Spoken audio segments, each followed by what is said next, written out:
Hey everyone, welcome back to our channel. Today we're diving deep into the world of organized crime to uncover the life and times of one of the most infamous mafia bosses in history, Carlo Gambino. From his early beginnings in Sicily to the rise of his criminal empire that spanned not just New York but multiple continents, we're going to explore it all. So grab your popcorn and let's get into this incredible tale of power, cunning, and organized crime. Make sure you hit that like button and subscribe so you won't miss out on more amazing stories like this one. Carlo Gambino was born on August 24, 1902, in Palermo, Sicily, into a family with a history of involvement in organized crime. His ancestors were part of the honored society, a precursor to the modern Sicilian Mafia. From a young age, he was exposed to the values, hierarchies, and operations that characterized this underworld. Unlike other criminal figures who rose from abject poverty, Gambino was raised in a relatively comfortable environment, affording him better education and social training than many of his future associates. The fabric of mafia culture was woven into Gambino's early life. His upbringing in Palermo, a city with deep mafia roots, helped to mold his worldview.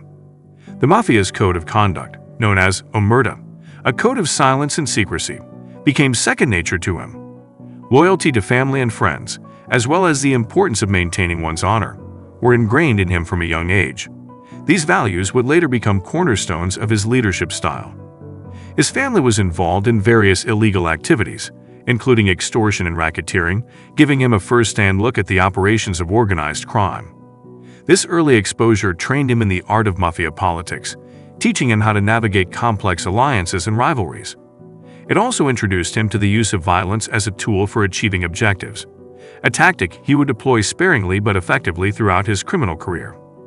Carlo Gambino arrived in the United States in 1921 at the age of 19, entering through the port of Norfolk, Virginia. His entry into the country was illegal. Using the papers of a relative who had passed away, Gambino was able to slip through immigration controls.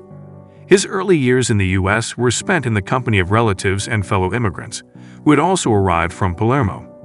He settled in New York City, which was fast becoming a hub for organized crime, particularly in the Italian-American community.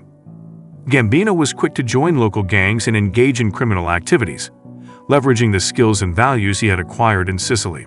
In New York, he met important mafia figures like Joe the Boss Masiria and Salvatore Maranzano, who were instrumental in his rise through the ranks. His initial involvement was in low-level crimes, such as bootlegging during the Prohibition era.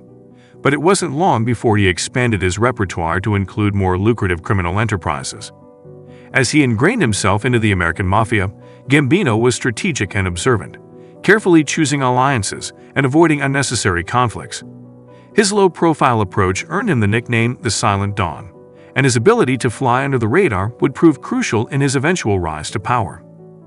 The mafia landscape of the early to mid-20th century was fraught with internal rivalries and power struggles. After the deaths of early leaders like Joe Masiria and Salvatore Maranzano, the five families of New York were established, among them the family that would later bear Gambino's name. Gambino had closely aligned himself with the Anastasia family, led by the ruthless Albert Anastasia. After Anastasia's murder in 1957, Carlo Gambino seized the opportunity to take the reins. Gambino's takeover was strategic and virtually bloodless, at least in terms of intra-family strife. He had been building alliances and consolidating power for years, positioning himself as a respected, level-headed mediator within the mafia community. His low-key demeanor belied his ambition and strategic genius. When he assumed control, there was little opposition. Most of the family saw the transition as not just inevitable, but beneficial for their interests. One of Gambino's greatest strengths was his ability to delegate. He empowered his capos and soldiers, giving them the autonomy to run their operations as they saw fit, so long as they kicked up a percentage of their earnings. This not only motivated his underlings but also provided a layer of insulation from law enforcement. Key players in his empire included his underboss Aniello Delacroce, who was instrumental in maintaining peace within the family, and Paul Castellano, Gambino's cousin and eventual successor. Delacroce headed the more blue-collar aspects of the operation, such as loan sharking and extortion, while Castellano focused on white-collar crimes like fraud and money laundering.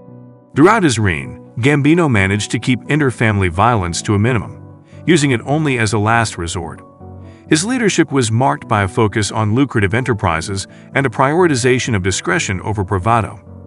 Under Carlo Gambino's leadership, the Gambino crime family was not merely a New York or even an American phenomenon. It was an international enterprise. Gambino maintained strong ties with mafia families in Italy, particularly in his native Sicily, facilitating an international network for drug trafficking and other illegal activities. Despite his high-profile activities, Gambino was remarkably adept at evading the grasp of law enforcement. He faced multiple investigations throughout his career, from local police to federal agencies like the FBI and the IRS. He was arrested several times but was never convicted of any serious charges. Part of this can be attributed to his elusive nature. Gambino was known for being incredibly discreet, avoiding the spotlight at all costs. He never spoke on the phone about illegal activities and was cautious about whom he met and where those meetings took place. He also had a reputation for corrupting public officials, employing a vast network of informants and moles within law enforcement agencies. Even for a criminal mastermind like Carlo Gambino, maintaining an empire was a monumental task. Several factors contributed to the gradual decline of his power. First, the landscape of organized crime began to change. Law enforcement techniques evolved, and the RICO Act, enacted in 1970, gave federal agencies more tools to combat organized crime. Second, internal struggles within the Gambino family began to simmer. As the older generation of mafia leadership passed away or went to prison, a new generation, less beholden to the old ways, started to rise. This led to fragmentation and infighting, weakening the unity that had been a hallmark of Gambino's leadership.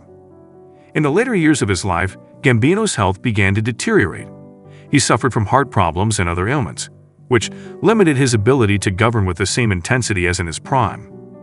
His poor health made him vulnerable, affecting not only his decision-making but also his standing among other mafia families who might have seen him as a weakened leader. Carlo Gambino passed away from natural causes on October 15, 1976. Before his death, he had handpicked his cousin, Paul Castellano, to be his successor by passing his underboss, Aniello Delacroce. This decision was controversial and would eventually lead to a significant rift within the family, culminating in Castellano's assassination in 1985. Gambino's death created a power vacuum, not only within his own family but also among the other New York mafia families. For decades, he had been a stabilizing force in the world of organized crime, and his death opened the door for a new generation of mobsters, less predictable and often more violent, to rise to prominence. His death in 1976 left a legacy that still influences organized crime today, from the streets of New York to the shores of Sicily. If you enjoyed this deep dive into the world of Carlo Gambino, don't forget to hit the like button and let us know in the comments what other historical figures you'd like us to explore next. Also, don't forget to subscribe for more compelling stories and deep dives into history. Until next time.